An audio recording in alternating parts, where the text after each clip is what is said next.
Hello, welcome to this lecture called The Magic of Dreams Made Real. In our contemporary culture, the dream sphere has been moved to a mystical and stigmatized corner.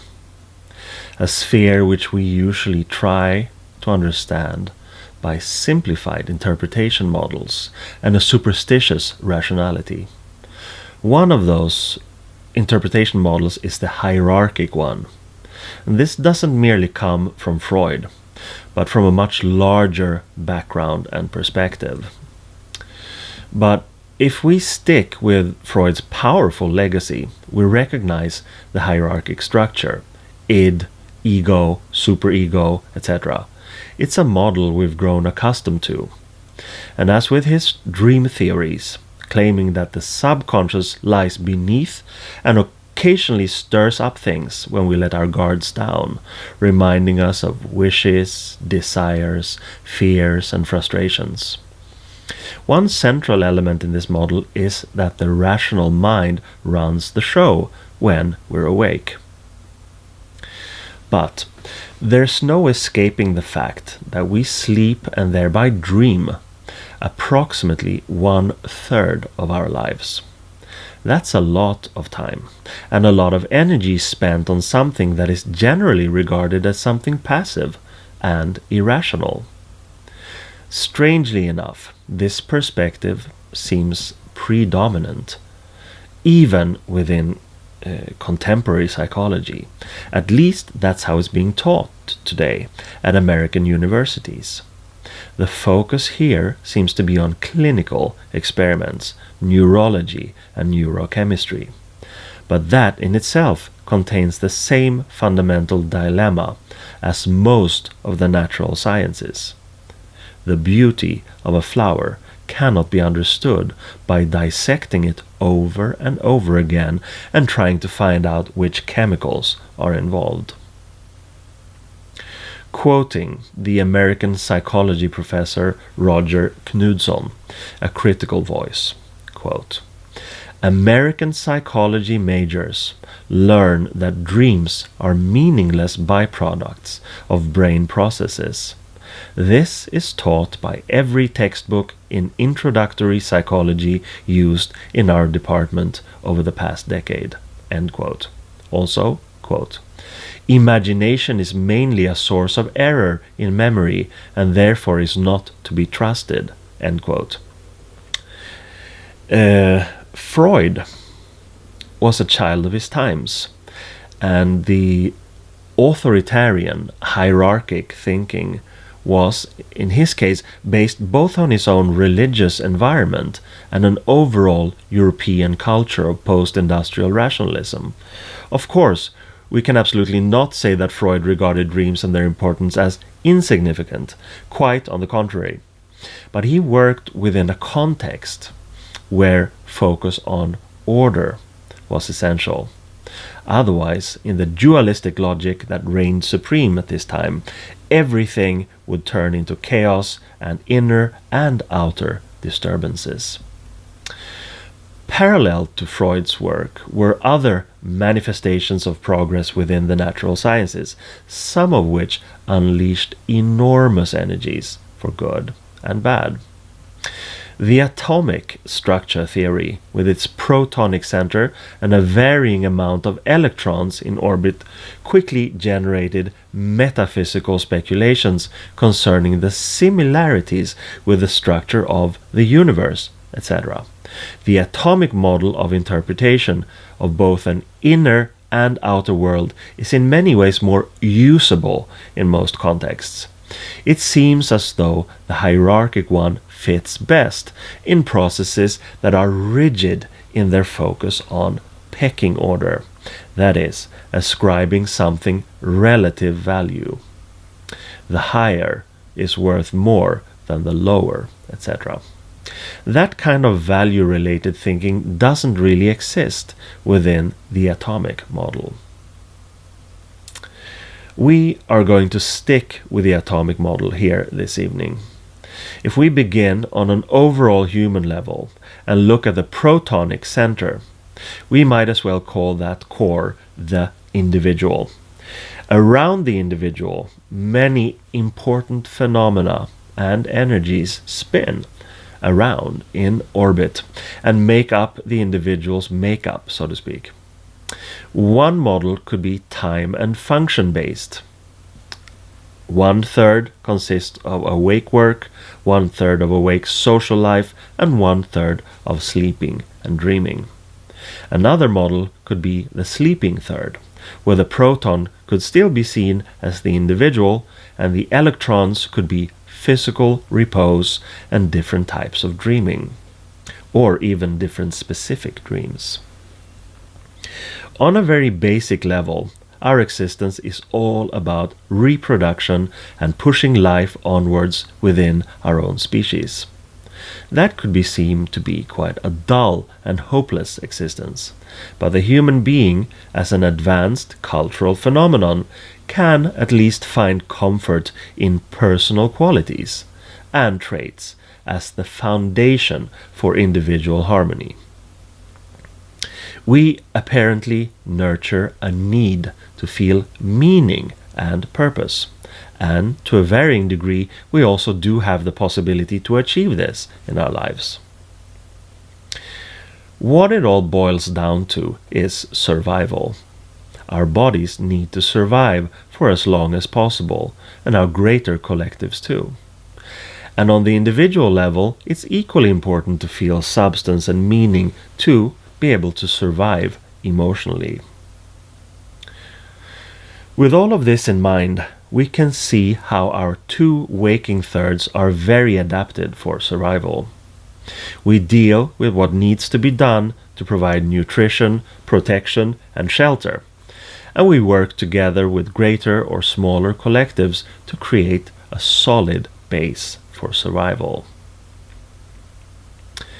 Is it then unlikely that the sleeping and thereby dreaming third is also a part of this survival strategy? Of course not.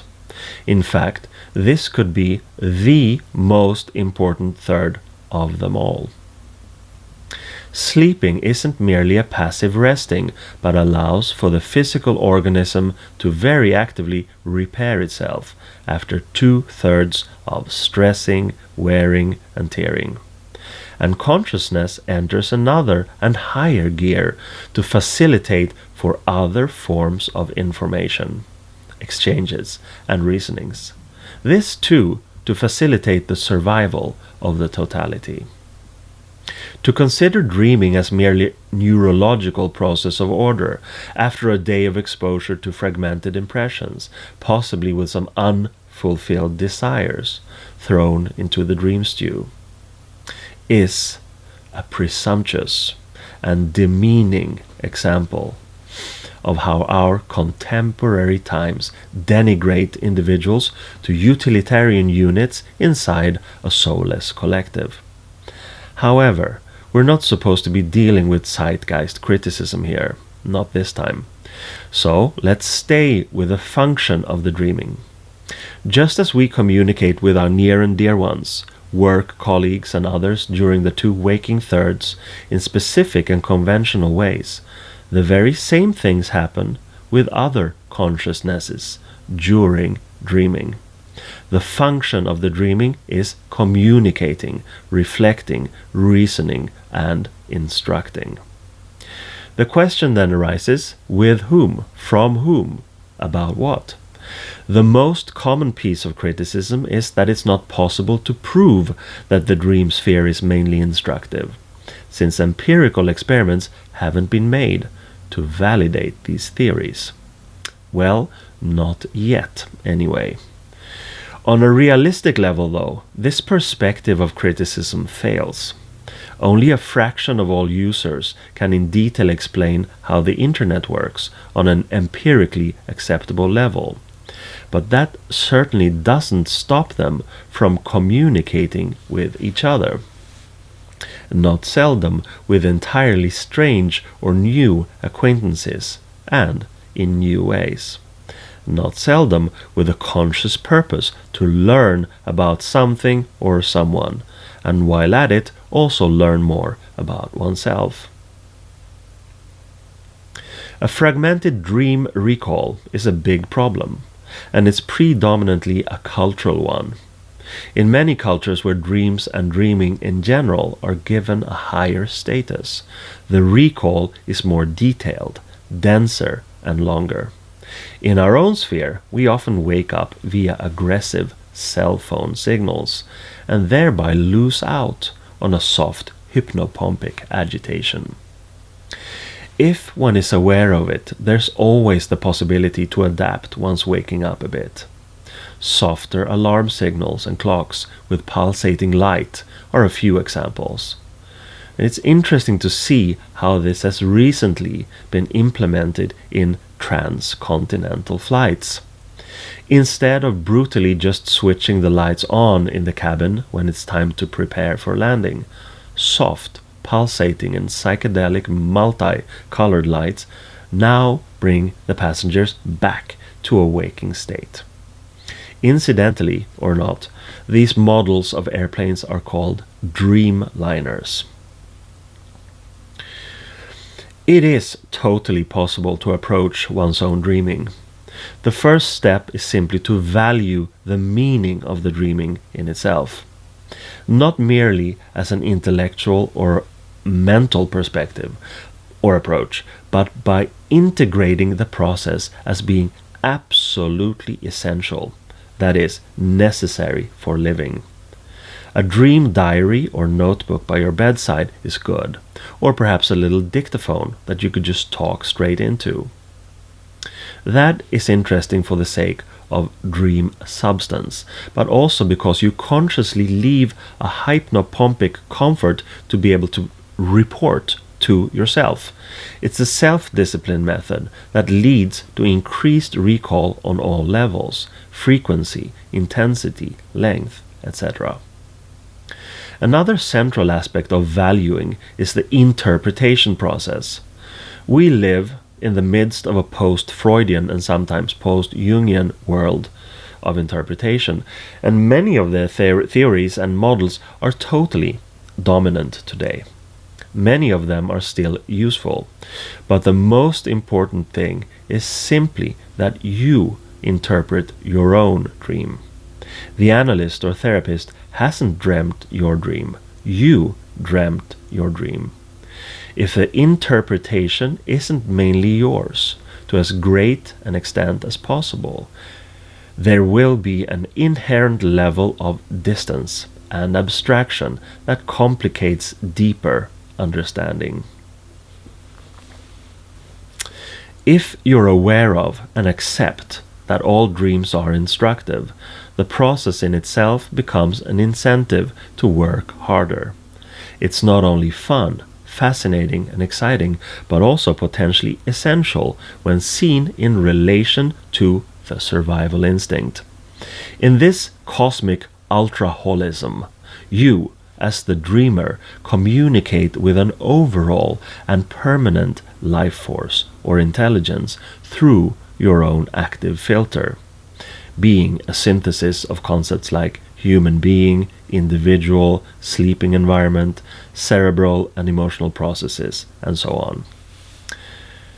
There are many good reasons why dreams often use symbols or aestheticized seed in these instructive displays.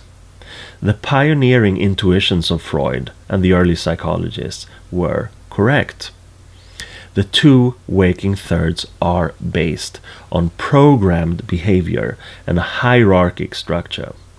It's a simplified way of thinking and a simplified communication that's based on nuanceless causality. Here, only straight messages work, and if one message contradicts another, the vaguer or weaker of the two will give way, even if you know on a deeper and more emotionally resonant level that that option was actually the right one. This is why there is another kind of language in the dream sphere. We can extract this level of anotherness to an esoteric sphere of various human exploits in history. not seldom focused on extraordinary inner experiences. Occult science, initiatory rituals, and teachings of fraternal organizations, magical societies, individual psychonauts, and so on. Human symbolic worlds have been consciously created or translated from the dream sphere to bring a certain knowledge or tradition onwards in as pure a form as possible. That is, as untainted as possible by vague and causal human language, which also has a tendency to change with time. The hypnopompic state, that is, when you drift out of sleep and into waking, is generally more difficult to control mentally than the hypnagogic, that is, when you drift from the waking state and into sleep. The reason is, of course, that the feeling of pleasant well-being that sleeping means to most of us, and the enormous attraction of the dreams themselves. Another way of increasing both recall and a general contact with the dream sphere is to express it in an artistic form. This doesn't mean that the method can only be used by artists, but that you use methods that are suitable to give form to what you've dreamt and your own interpretation of that. The dream notebook could be seen as the most primitive example, but an interpretative text can lead to more.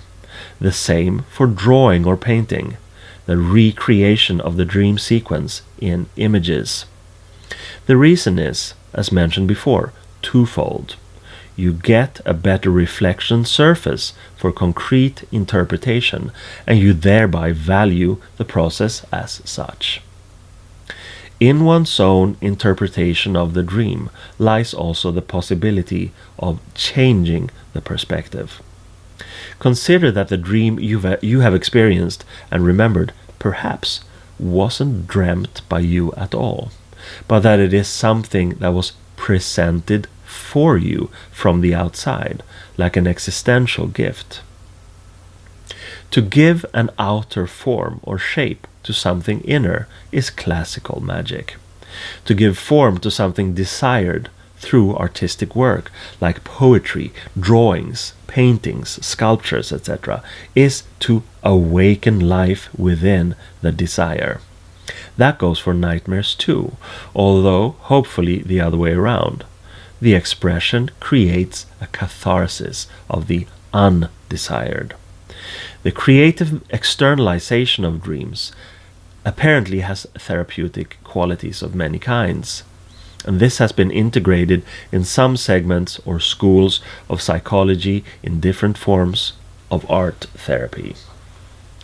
The question is if it stops there, if it only stays at this phase 1, meaning that it's liberating to see what you've dreamt in a new way.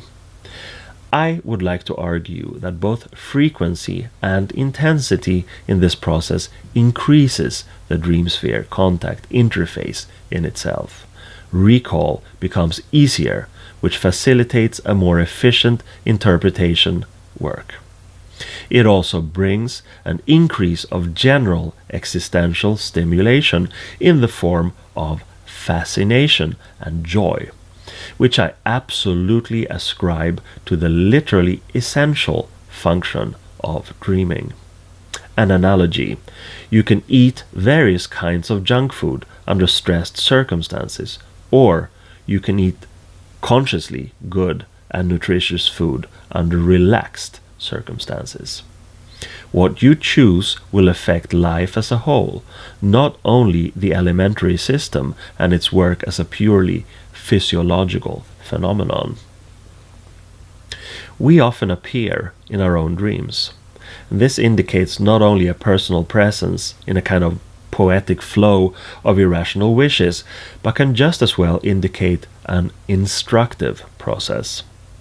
What you experience in the dream is meant for you and no one else. The identity and recognition of one's own presence is a language which activates receptivity for messages from the dream sphere.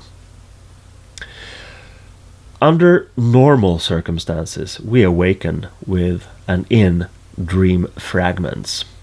Fascinating and attractive for sure, but they fade so quickly in that we often unwillingly approach the waking state. We are quite often so stressed already here that we don't even have the time to treat the frustration concerning the evanescence of the dreams. But do the dreams still linger on somewhere inside us? Are all dreams stored, like our sensory impressions, in an enormous dream bank? If dreams aren't just loose fragments of memories, but, as I argue, very concrete and individualized transmissions from much higher frequency levels, then perhaps it's possible to improve one's reception and simply receive more. The ether is full of an enormous amount of frequencies and messages that our senses cannot register, but they're still there. Radio, television, wireless internet, telecommunications, spy signals, and many other things. In that sphere, it's a question of adapting to the existing technology to be able to receive what is relevant to the communication in question. Our receiving technology when it comes to the dream sphere is the brain, and it can definitely be trimmed and calibrated to receive and interpret more. Actually, a lot more. As often in life when it comes to mind expanding or potentially life-changing experiences, modern individuals have a hard time taking their own experiences seriously enough to allow them to become concrete and meaningful parts of a life in creative flux. In the dream sphere, it becomes doubly problematic. We are raised in a culture in which this sphere is not given a high priority, yet the word itself indicates many ideal forms for us. Dream girl, dream boy, dream team, dream scenario, and so on. And we're all, on very deep levels, endlessly fascinated by the attraction of the dreams, but generally powerless in approaching them. We also live like slaves in the digital dictatorship of entertainment, in which we're swamped by symbols and dreamlike films and images. This is something I perceive as distinctly weakening our own dreaming.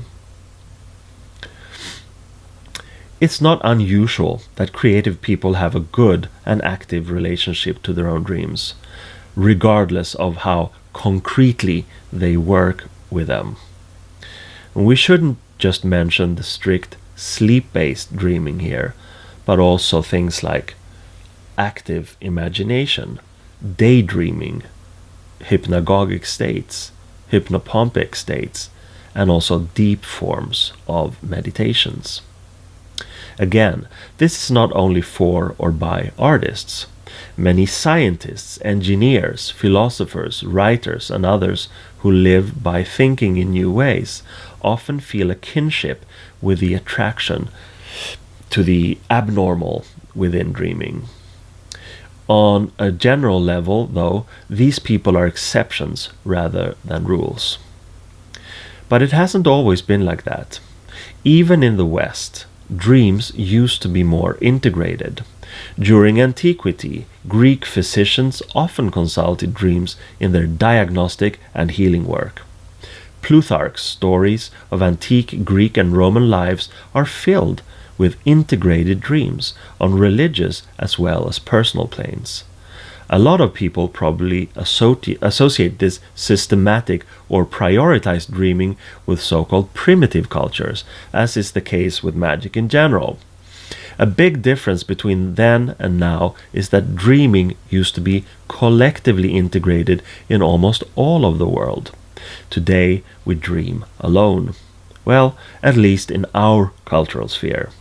In Tibetan scholastic Buddhism, advanced dream work is integrated in meditations and other forms of inner work, with basically the same goal as for everything else they strive for, to see through the dream mechanisms and try to leave these and everything else behind in an enlightened state of nirvana.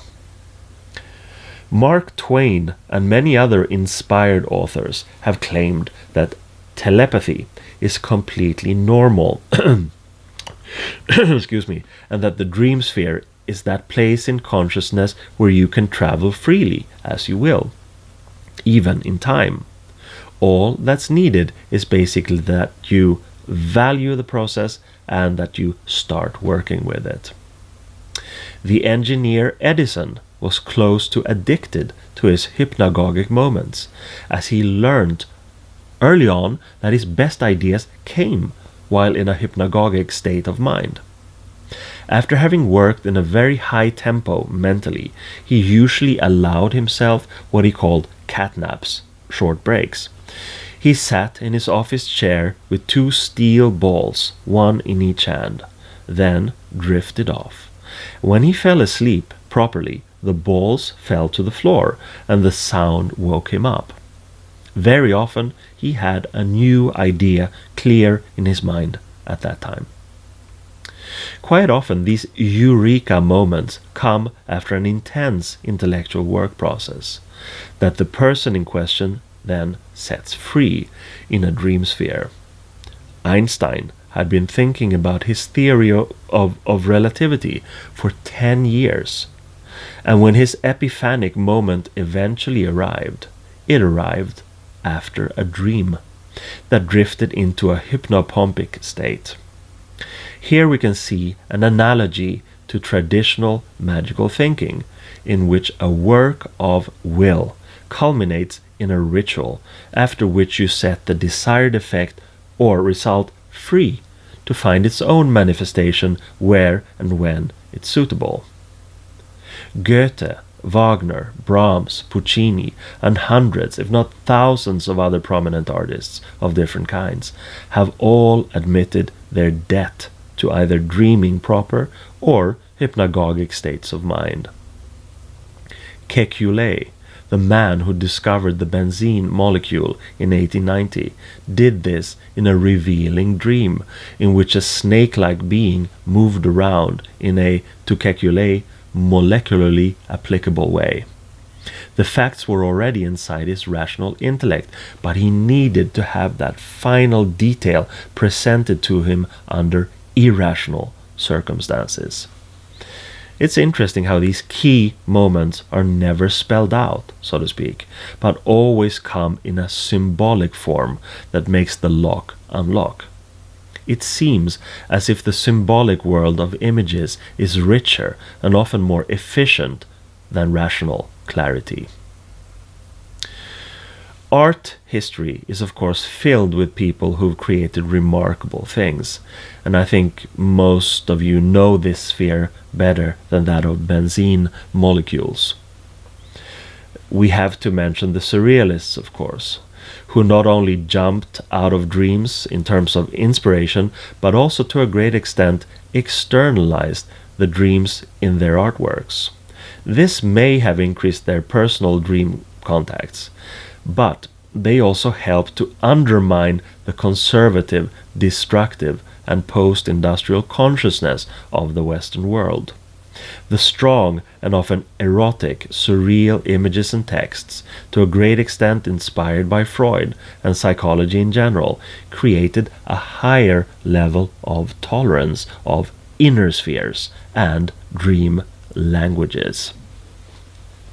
A more contemporary example could be David Lynch, whose surrealistic inspiration, and that stemming from his own transcendental meditation and his own dreams, has contributed to so many artistic masterpieces. When Audrey Horne in Twin Peaks starts dancing at the diner and says, "Isn't this music dreamy?" it becomes a little piece of a mosaic of a new use of language. And when something is strange, eerie, irrational, and dreamlike, we say today that it's a Twin Peaks moment, rather than using a stricter reference to a dream atmosphere. It can indeed be dream promoting to be exposed to other people's dreams and their creative externalizations of them. You get rid of some negative rationality under controlled circumstances in a cultivated comfort zone. But the effect will be much greater when you actively start working on and with your own dream sphere.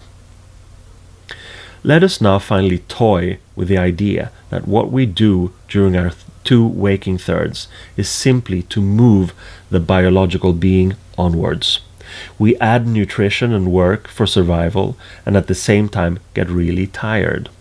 All of this simply to make possible and optimize the most important third of our lives, that of sleeping, of dreaming. Some of us are more or less individuated and we feel a harmony in our lives and work. How can that be?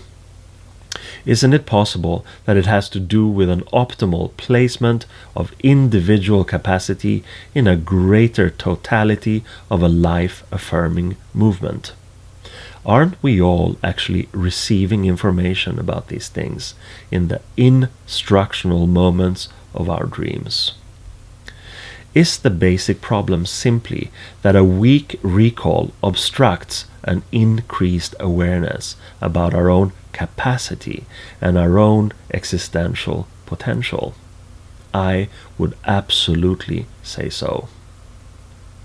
So, summing up, dream recall is possible to extend by an increased valuing of dreams, by immediate notes, interpretations, and artistic externalizations.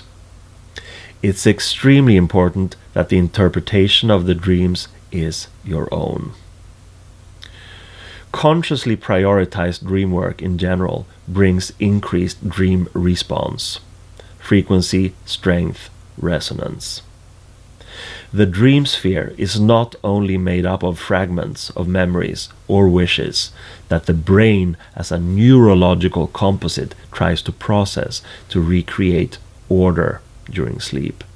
Dreams are not exclusively irrational expressions of subconscious desires.